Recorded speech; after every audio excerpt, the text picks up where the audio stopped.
அனைவருக்கும் வணக்கம். இன்றைக்கி நான் எடுத்து பேசக்கூடிய தலைப்பு என்னன்னு பார்த்தீங்கன்னா, காதலர்களுடைய குணாதிசயங்களை பற்றி தான் சொல்ல போகிறேன். ஒரு 5 வகையாக பிரித்து வச்சுருக்கேன். இதோ உங்களிடம் ஷேர் பண்ணுறேன். முதல் வகையை பார்த்தீங்கன்னு வச்சுக்கோங்களேன், காதலிப்பாங்க, நல்லா பழகுவாங்க, அன்பளிப்புலேருந்து எல்லாத்தையும் பரிமாறிப்பாங்க. ஒரு பிரச்சனை, மனஸ்தாபம், ஒரு மன கஷ்டம், மனக்கசப்பு வந்துட்டால் போதும், உடனே பேக்மெயில் பண்ணுறது, இவங்க பேசின வீடியோ எடுத்து போடுறது, அவங்க பேசினது எடுத்து போடுறது, இதெல்லாம் காதலே கிடையாது. நீங்கள் ஃபஸ்ட்டு காதலிங்க, அப்போ தான் காதலுடைய அருமை தெரியும். இதெல்லாம் காதல்ன்ற பேரில் நீங்கள் காதலை அசிங்கப்படுத்துகிறீங்க, கொச்சப்படுத்துகிறீங்கன்னு அர்த்தம். இந்த வகையானதெல்லாம் எப்படியாப்பட்ட காதல் தெரியுமா? காதலுக்கே துரோகம் செய்கிற காதல். 2வது வகை, காதலிப்பாங்க, அன்பளிப்பை பரிமாறிப்பாங்க, ஒருத்தர் நினச்சா மாதிரி இஷ்டமாக சுற்றுவாங்க, எல்லாம் செய்வாங்க. ஒரு மனக்கசப்பு வந்துருச்சு, ஒரு வெறுப்பு வந்துருச்சுன்னா போதும், நீ யாரோ நான் யாரோன்ற மாதிரி பிரிஞ்சு போயிடுவாங்க. இது காதலை அசிங்கப்படுத்துறதுக்கான சமம். 3வது வகை பார்த்தீங்கன்னு வச்சுக்கோங்களேன், காதலிப்பாங்க, 2 பேருமே நல்லா ஒத்துமையாக இருப்பாங்க, எல்லாமே செய்வாங்க. ஆனால் யாரோ ஒருவர் ஏதாவது சொல்லிட்டா போதும், அதை நம்பிடுவாங்க, காதலிச்சவங்க மேலேயே சந்தேகப்படுவாங்க. இது ஒரு பிரிவுக்கான காரணம். இது பார்த்திங்கன்னா ரொம்ப காதலை அருமை தெரியாமல் காதலை அசிங்கப்படுத்துறது. 4வது வகை பார்த்திங்கன்னா, காதலிப்பாங்க, எல்லாமே பண்ணுவாங்க. ஆனால் பார்த்திங்கன்னு வச்சுக்கோங்களேன், ஏதோ ஒரு பிரிவு ஏற்பட்டுடுச்சுன்னா உடனே சாகிறதுக்கு முடிவு பண்ணிக்கிறது. இது ரொம்ப தவறு.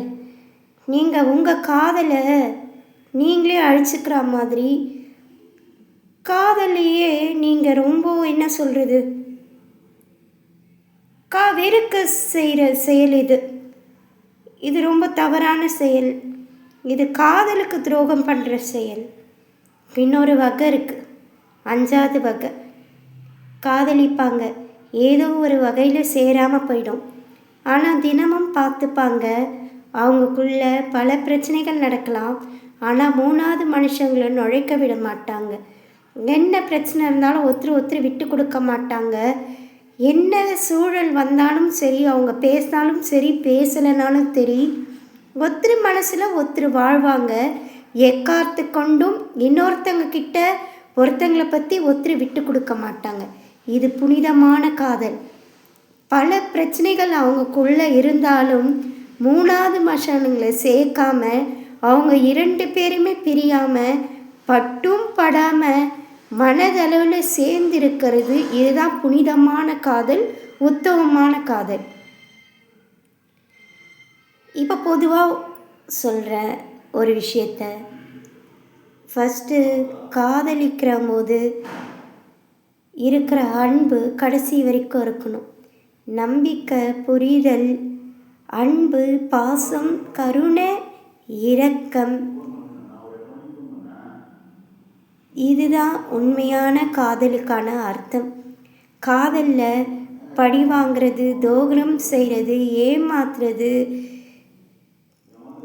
ஒருத்தங்களை விட்டுட்டு இன்னொருத்தங்களை பார்க்குறது, சந்தேகப்படுறது, இது எல்லாம் காதலே இல்லை, இது பேர் வேறு. தயவு செய்து காதலின் அருமையை தெரிந்து காதலிங்க. எக்காரத்து கொண்டும் உங்கள் மேலே நம்பிக்கை வச்சு காதலிக்கிறவங்களுக்கு என்றைக்குமே துரோகம் செய்திடாதீங்க. இந்த காதல் அப்படியே கை கூடலைனாலும் நான் ஒன்று தான் சொல்லுவேன், அவங்களுடைய நினைவுகளோடு வாழ்கிறது தான் உத்தமம். இன்னொன்று, தவறான முடிவு எடுக்கிறது ரொம்ப தவறு. சாகிறது கோழைத்தனம். அவங்கள நினச்சிக்கிட்டு கடைசி வரைக்கும் நினைவாக வாழ்கிறது தான் உண்மையான காதல். காதலை பற்றி நல்லா தெரிஞ்சு புரிஞ்சு பிறகு காதலிங்க. தயவு செய்து வாழ்க்கையை கெடுத்துக்காதீங்க. நன்றி, வணக்கம்.